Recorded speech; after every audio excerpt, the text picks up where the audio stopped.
I'm Stephen Skelton. I'm the Libertarian Party candidate for the United States House of Representatives here in Washington, District 1. Thank you for taking a minute to listen to my message. Now, by choosing to run for office, I understand that I am choosing to communicate to the voters the difficult challenges that we face and to present solutions as to how to move forward from these challenges. Now, right now, depending on the scale at which one wants to address the problem, we can see the very fabric of our nation being stretched at the seams over the murder of George Floyd, or police brutality against blacks in general, or the general inequities of outcome between white and black America. Now, many are suggesting that to combat these inequities, we must once again redouble our efforts in opposition to white racism. Now, that is certainly a noble cause, as white racism is anathema to personal liberty and to a harmonious society.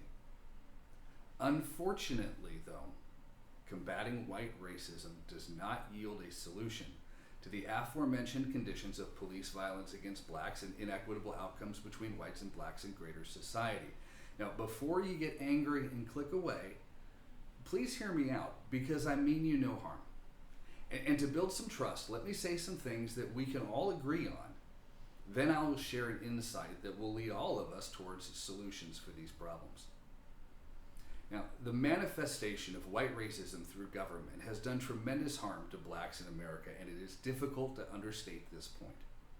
As far back as the slavery at our founding and continuing through very recent times, racist white people have used the government and the law to harm blacks. Now, the impact from this history of racist whites misusing the law to harm blacks is not hard to see. By most any metric a social scientist wishes to measure by, prison population, generational wealth, education level, two-parent households, health outcomes, and many others, black Americans do not do as well as white Americans. Now, the laws passed by racist white people harmed black Americans, and it put subsequent generations of blacks at a disadvantage. Or stated another way, these laws passed by racist white people maintained the abusive relationship that had always existed between the government and black Americans, this despite the profound shift in the attitude of white Americans towards anti-black racism.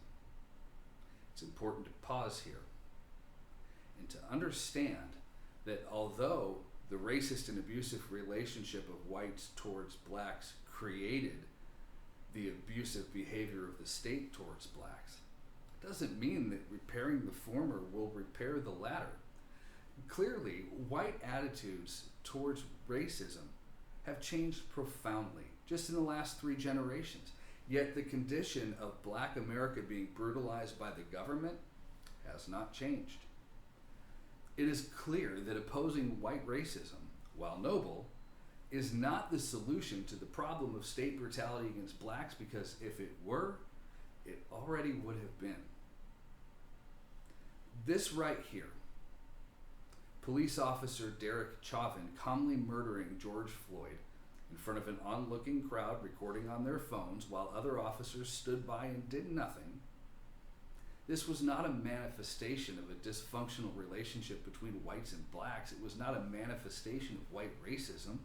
It was a manifestation of the abusive relationship between the state and black Americans. Now, this may be taboo for me to say, but it's the truth. White America no longer sustains sufficient racism to abide this. And it hasn't for a long time. That's why trying to fix this by fixing white racism often yields absurdities like this or this. Listen, white America has long been disgusted by police violence against blacks. White America is thoroughly disgusted by what Derek Chauvin did to George Floyd. There's nothing about white America's heart that is okay with this. So there's nothing to be done with white America's heart to stop this. To better understand the solution to police brutality against black Americans, it is best not to think of it as police brutality, but rather as a part of the greater state brutality suffered by black Americans.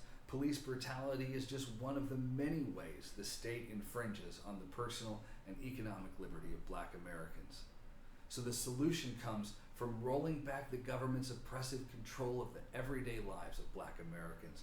It starts with ending the bipartisan drug war that has turned our inner cities into crime zones and mass incarcerated 3 generations worth of Black men. There is no greater state control than the penitentiary. And for 3 generations now, rather than raising children and contributing to society, too many Black men have been stripped of their rights and warehoused by the states to be released back into society as felons, making it substantially more difficult to participate in the economy. And where the government didn't succeed in running off Black fathers and husbands through the drug wars, it did it through its oppressive welfare state. In 1965, the beginning of the welfare state, 24% of Black children were born out of wedlock. Today, it's nearly 7 out of 10 Black children born to single mothers. By punishing Black couples that choose to marry to better raise their children, the government actively causes more Black children to grow up in single-parent homes.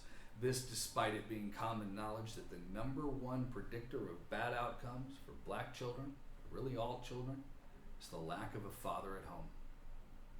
Now let's talk about that welfare state. For generations, Black American families, many with their fathers and husbands run off by the government, have been trapped in this welfare state that provides just a subsistence life in substandard housing and in unsafe neighborhoods. Yet it threatens to cut these families off if they earn money through entering the workforce. The state punishes entering the workforce. It punishes the first step out of poverty and forces Black Americans who want to do just a little better to engage in black market businesses. And I'm not talking about drug dealing and crime. Many Black Americans do legitimate businesses, but on the black market, because it has to be off the books or their families will lose assistance. As a business owner, I want to tell you, it's a hard time growing a business that must be kept a secret. The government further infringes on the economic liberty of Black Americans through its occupational licensing and business licensing requirements. These hurdles hurt new businesses the most and favor established businesses. It is immoral to use government force to prevent competition from new businesses, but every level of our government does just that every day, and it's Black Americans who suffer the most.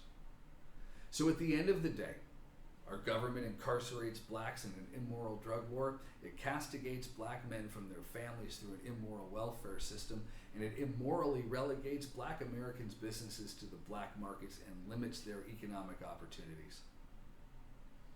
Now, Americans of all colors and creeds want Black Americans to live freely among us, safely in their neighborhoods, successful and prosperous in their businesses. All of us want that, just as all of us want to oppose what remains of white racism.